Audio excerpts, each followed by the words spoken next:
Hey guys, Muffin Man back with another video, and today I'm gonna go over some tips and tricks that some people may not know. Really, sort of a video for beginners, or just a refresher for people who are, good at COD Warzone. But today specifically, we're gonna go over a dub that I had in Rebirth Mini Royale Solo. So this is a really challenging mode. It's actually been the last mode that I've actually been able to get a dub on, because it's an extremely camp heavy mode. Honestly, a lot of people end up camping in this, so you need to run specific things. You need to do specific things in order to pull out a dub, and of course you also always need a little bit of luck on your side. So quickly I'm going to go over the class setup that I had run for this, which is this one here, my MP5 Butcher. So really quick, I'm going to go over the loadout. MP5, again, it's just tried and true. It's been a great gun that just received a couple nerfs here and there, mainly on the range reduction, but it's still a great gun for close to mid-range, which is something you really want in this mode, because you get a lot of close quarters action in the Rebirth maps. So first of all, I've got the monolithic integral suppressor. As far as the barrel, I've got my optic of choice is the infrared. You guys will see why during the course of the match. I've got the Merc foregrip, 45 round ammo mags, which you need in case you run into one or more enemies. Trust me, you need it. It's great. And I run the rubberized grip tape here for added recoil control, which is something you need on the MP5 because it can be a little jumpy, especially for long range engagements. Now, the reason why I'm running a butcher knife, or a knife in general, on this is one is 'cause I like the speed of it. When you're carrying a knife, it definitely helps you traverse the map very quickly, which is huge in this. In case you've got somebody shooting at you from behind, you can't return fire. Just getting out of the way and finding cover is hugely important, especially when you're just trying to get from area to area. Having the speed of carrying a knife is definitely valuable to have, and the main reason why is you need Ghost. Now, I've always been a tried and true runner of high alert. If you ask me 9 out of 10 times, do I want high alert or Ghost, I will say high alert. But in this mode, you need Ghost, again, because people are super camp heavy. So trust me on this one, run Ghost, you're going to need it. And then as far as lethals, I've got a Claymore. I use that just to cover my back in case I do end up in a situation where I'm sort of cornered and I can't move immediately. It definitely helps me watch my back. And heartbeat sensor. Heartbeat sensor is also vital in this in case, because getting a loadout in this mode is not easy. It is not easy whatsoever in the solo mode. So having a heartbeat sensor to know where enemies are in case they haven't got their loadout is crucial in this, and you guys will see me use it constantly during the course of this match. So I hope you guys enjoy the upcoming footage. I'm going to go over it, so you guys will see exactly my thought process on how I went about it. And again, it's sort of little tips and tricks here that'll help you guys maybe get a dub in this very challenging mode. So I'm going to load up the video and we can kind of run through it together. Playtime's over, mate. You're going to the war zone. So right off the bat, before I land, I'm looking at the map, and I'm looking for an area that is not going to be sweat heavy, where all the fucking sweats are not going to be. And so I'm picking the pretty much the last area on the line for the airplane where you could drop. So I know that this area won't be super heavy with lots of people landing on it. I want something isolated where it gives me time to gather, necessary items and whatnot to get myself started. And this area is just a fate. This house here, we call it Muffin's house. This is just something that me and my squad a nickname that we came up with, since we always tend to drop here very often. Right off the back, I find a gold box and a satchel pack, which is huge. The most important thing I find here is a heartbeat sensor. It's gonna come in. It's gonna be so useful to me in this win that I get. I decide not to pick up the bounty because right now I only have a pistol, and I don't want to engage in a battle with a bounty in case they do have an SMG or an AR, and the pistol's not going to be enough. Here, look at this. I heard the footsteps, so I slowed my roll, and I waited for him to come at me, and I got lucky and landed a couple headshots on him. And here I realize, oh shit, I dropped my Renity by accident. So I go back and pick it up. I notice a guy out in the docks over here, just over on the left corner. And I realize I don't have a scope to engage in a long range match, so I'm just going to skip that for now and just keep going.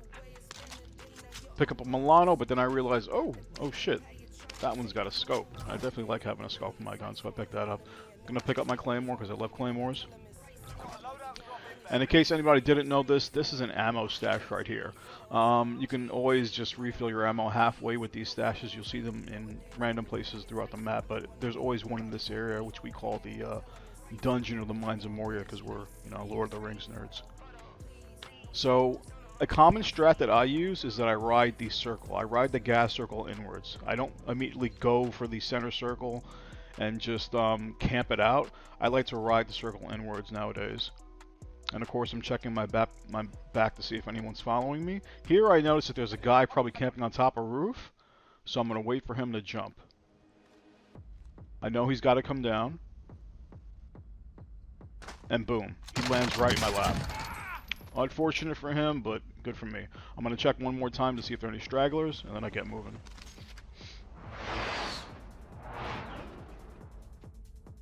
So here I'm just going to find a little safe house where I can hold up real quick and just get my surroundings straight. Enemy soldier incoming. I hear that cue, so I pull out the heartbeat sensor again, and there you go. Another one lands right in my lap. Easy kill. You know, nothing fancy here. That required no skill, just patience. And here is where I make the decision that I want to go for my loadout. I know that getting to a buy cart is not going to be super easy because there's a guy camped somewhere in that building. So using the buy station here is not going to be possible. And I'm probably just better off cutting through the lower side of the prison and getting to the free loadout. Just going to fast forward through the traverse. Before I shut any doors, I'm going to make sure it's clear. That's really, really vital. Lots of pings. And here's one. Unlucky for him. I'm going to load up real quick on armor. And now I'm going to go back and shut the doors. And the reason why I'm shutting the doors is because those are basically sound cues, okay? This way I know that my back is sort of covered. And if I hear somebody open the door behind me, I know that someone's basically sneaking up on me, or I need to watch my back. So that's why I went back and closed those doors. Make sure you guys do that. So here I can pick up that ping. I know that guy's probably sitting on top of prison, because sitting on top of prison is everyone loves to camp up there. And if they're camped on top of prison, it's going to be a nightmare if you're on the ground. So there's my loadout. And I just sneak over to and I grab my MP5 loadout real quick.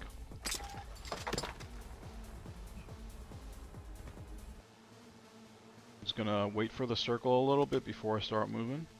Pull out my heartbeat sensor again, of course. Yep, that guy on the roof, he's not moving. So here I'm just going to fast forward a bit. Try to scavenge some more stuff if I can. Gonna watch my back. I'm going to wait for the circle again. I want to ride the circle inwards. Now this is crucial. Do not run through courtyard on prison. Running through courtyard on prison will get you killed by anyone sitting on top of the water tower or on top of prison roof. So you want to ride this outside wall right here. If you ever need to cut through, ride the outside wall.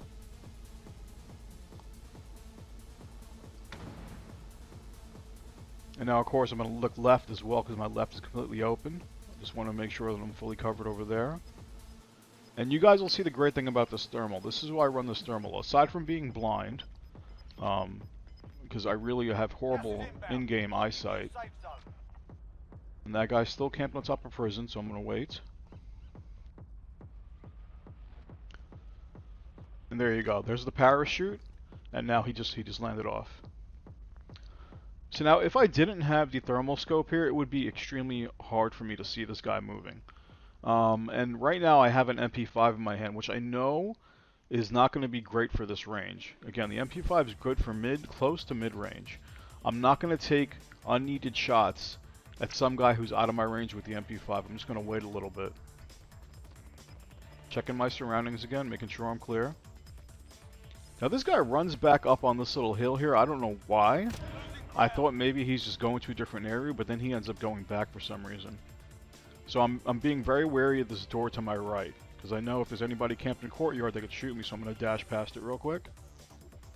And now I'm going to focus on this guy. Now that I know that my left is somewhat clear, I'm going to focus on him and try to go for a shot. Now this guy, he's constantly moving, and I'm going to wait for a good shot. Here's my opportunity. So I managed to take all of his armor away. I'm going to take a minute to reload. He went into hiding.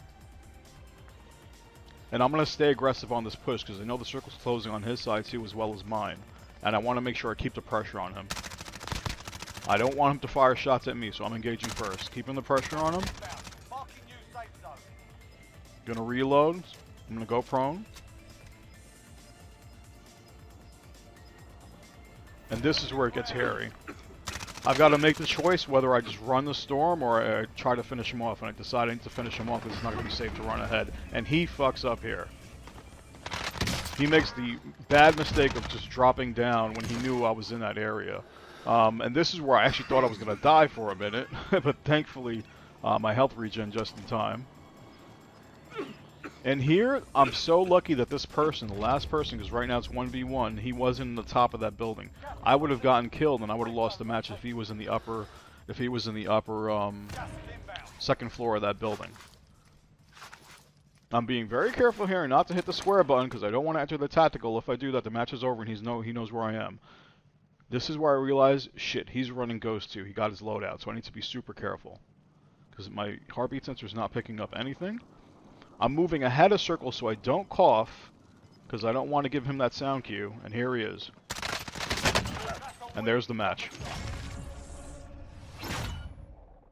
So, there you guys go. Like I said, getting dubs in Rebirth Mini Royale Solos is not easy. It's not easy, because it's super camp heavy. And sometimes you can get lucky. If you just want to play camp style and you just want to sit in the center of the circle and just wait it out the entire match, by all means, God bless you. I hate you, but God bless you. But I prefer to, move around a little bit. And you guys can see I did get lucky in the beginning by getting a heartbeat sensor, but I hope those little tips and tricks, they do help you out. And just things you want to look out for in this map, and especially in the solo mode of Mini Royale. If you guys ever have any questions, just let me know. There you guys can see I had like 6 kills. Nothing amazing. I didn't get bloodthirsty. I just went after kills that I had to get, and they were opportunistic. I didn't hunt anybody. I didn't do anything out of the ordinary because, again, people are so camp heavy that I know I just couldn't go about chasing people and doing anything out of the ordinary. If you guys have any questions, just let me know down below. Again, I'm not the best player in the world, but I know a little bit, so feel free to like the video, subscribe, do whatever you want. I don't really care. I'm just here trying to help you guys out. So again, I'll check you guys next time on the next video. Take care. Peace. Hey, I hope you enjoyed the video, and don't forget to sub to the channel. You can also catch me in my live streams on Twitch, where you can chat with me in real time about shows, movies, and video games.